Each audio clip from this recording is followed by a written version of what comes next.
Welcome. I'm Harmony Quiker, and I'm the founder of the Institute for Spiritual Alignment, where we offer ongoing learning opportunities for therapists, coaches, and anyone who's passionate about bridging the divide between traditional psychotherapy and coaching and spiritual transformation. If you've been conditioned to ignore your alignment, to ignore your subtle energy body, and to ignore your deeper intuitive knowing, and you are ready to honor these aspects of you as sacred and to learn how to live from this deeply sacred place within you, then this video is for you. Before we dive into that, I want to share with you my new book, Align: Living and Loving from the True Self. Align offers a comprehensive map for how to come back home to the truth of who you are and how to live from this essential place and how to stay in your alignment in all of your relationships, including your deepest intimacy.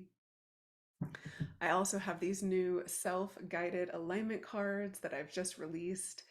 Each card has a wisdom teaching and a sentence stem. There are 48 cards in the deck, and they will support you in living and loving from your true self. So, when I first became a psychotherapist, I was really ambivalent and unsure if this was the path for me. I wanted to support the deepest transformation of my clients and bring them back to the deepest repair within their system.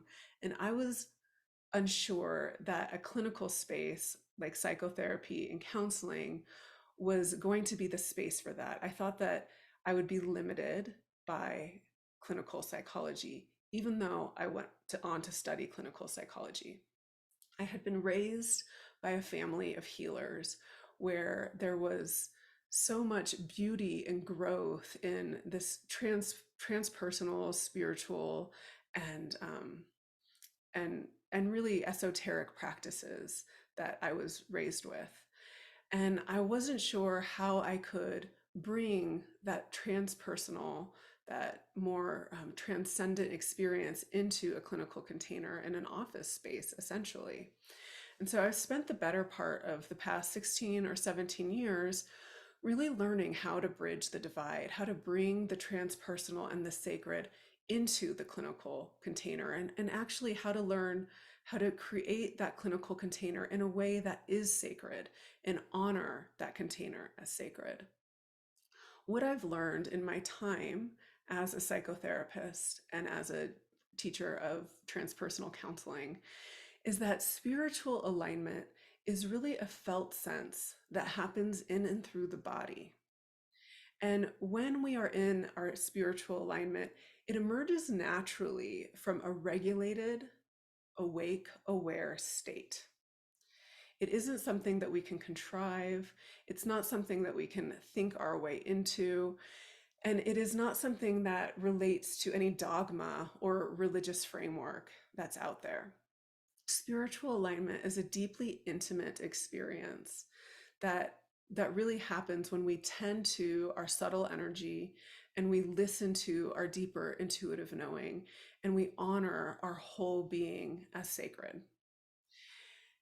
And so when we are looking at spiritual alignment and this spontaneous expression of life moving through our system, you can see here with my hands that our alignment is vertical. When we are aligned, our energy is connected up vertically, up towards the sky, and down past the root, down towards the core of the earth.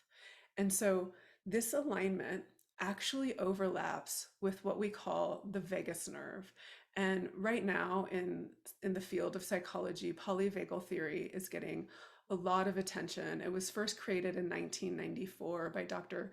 Stephen Porges, but right now seems to be the time that people are really ready to understand and learn this theory. Polyvagal theory rests on this idea that the vagus nerve, which is the wandering nerve that comes from the brainstem down past the neck, down past the heart center, and to the belly, connecting the gut and the brain. And then there's also these other cranial nerves that come past the ears and the eyes and the top of the head, connecting to the top of the head, and then also down towards the hips. But that this vagus nerve is responsible for our social engagement system and our nervous system regulation.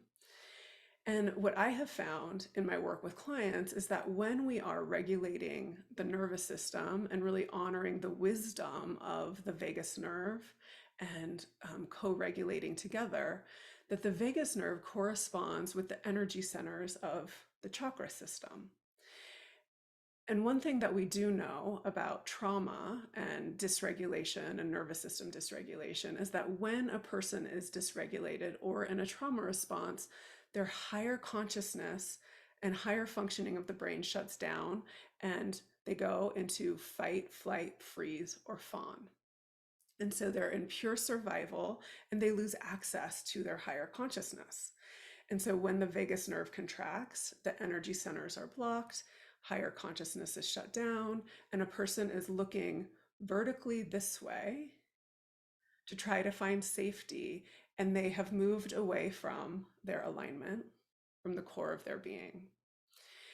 And when we are able to follow the thread, follow the thread of what pulls us out of alignment, what causes us nervous system dysregulation, and we're able to follow that thread back into the body and into our energy system, we can regulate by welcoming and honoring the wisdom of our nervous system, listening deeply to what we need from ourselves to create a sense of safety within ourselves. And that brings us closer back to alignment. So when we're in alignment, we are connected with the source that beats our heart up through the crown of our head, and we're anchored down through the core of the earth. When we're out of alignment, we're looking to the third dimension, to the people around us, to try to find safety, and we come off balance from the core of our being. So the way that a trauma response makes its way into our personality can be really helpful in learning how to honor our alignment, our nervous system regulation, our subtle energy, and our deeper wisdom, and in service of coming back home to ourself and living from this deeply, deeply sacred place. Before I go into that, I just want to say that the word trauma can evoke many different ideas of what trauma means to you. And so there's a continuum of trauma. There's severe trauma, chronic, complex trauma, and then there's what's called developmental trauma. So when we are developing a sense of self in our early years, the way that our caregivers treat us can cause us to feel unsafe and like we don't belong, or like our needs don't matter, or that it's not safe for us to be in our power and our will. And even if it's not intentional, right? Even if our caregiver travels a lot and they're simply not there for us, and we develop this idea and this fear of being abandoned, the way that that trauma makes its way into our personality gives us so much valuable information for how to listen to those conditioned patterns, regulate the nervous system dysregulation that lives beneath those patterns in service of moving the subtle energy as it relates to that nervous system dysregulation and allowing life to flow through us in the way of our health, in the way that we are truly designed for our vitality to flow through us.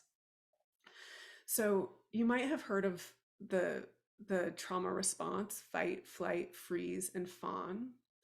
And these 4 trauma responses happen in that order in service of trying to find a sense of safety. I'm not going to go into that right now. I do go into that more deeply in some of my courses, but for right now, what I want you to know is that fight, flight, freeze, and fawn can actually make its way into your personality. And I want to give you some examples. So the fight response of a trauma response can make its way into a personality for somebody who is explosive, has narcissistic traits, and who is really controlling.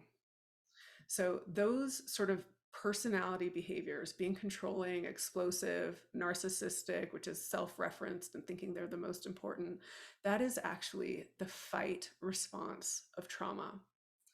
The flight response of trauma can be seen in the personality of somebody who's an overthinker, somebody who is a perfectionist.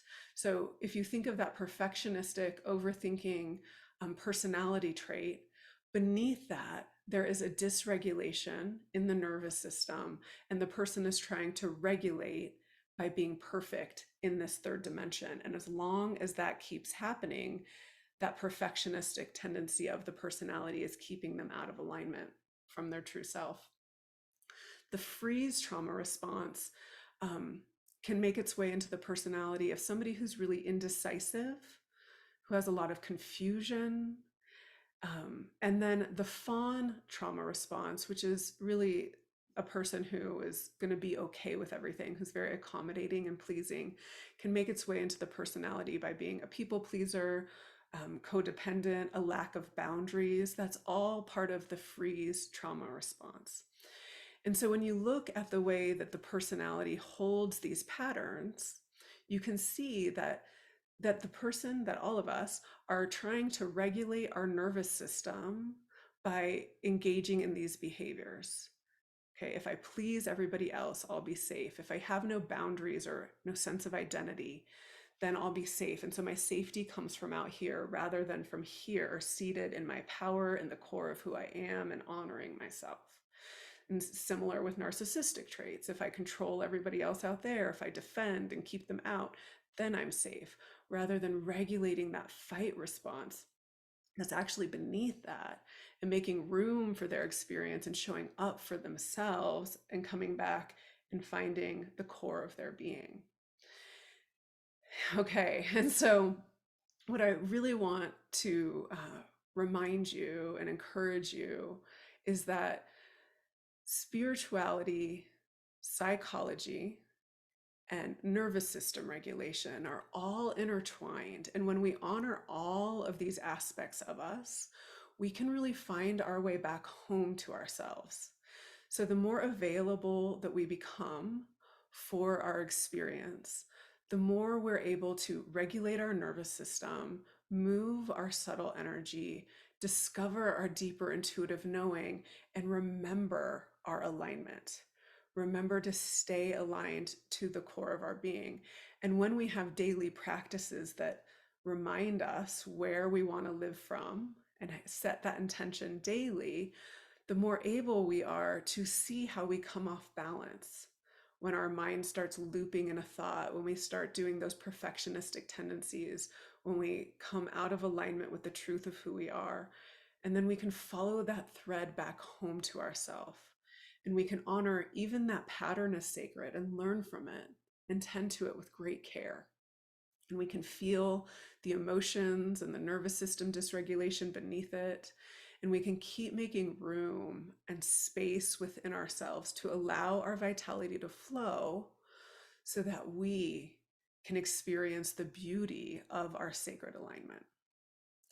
And so with that, I just want to thank you for listening to this video. And I want to share with you that I have several courses on my website.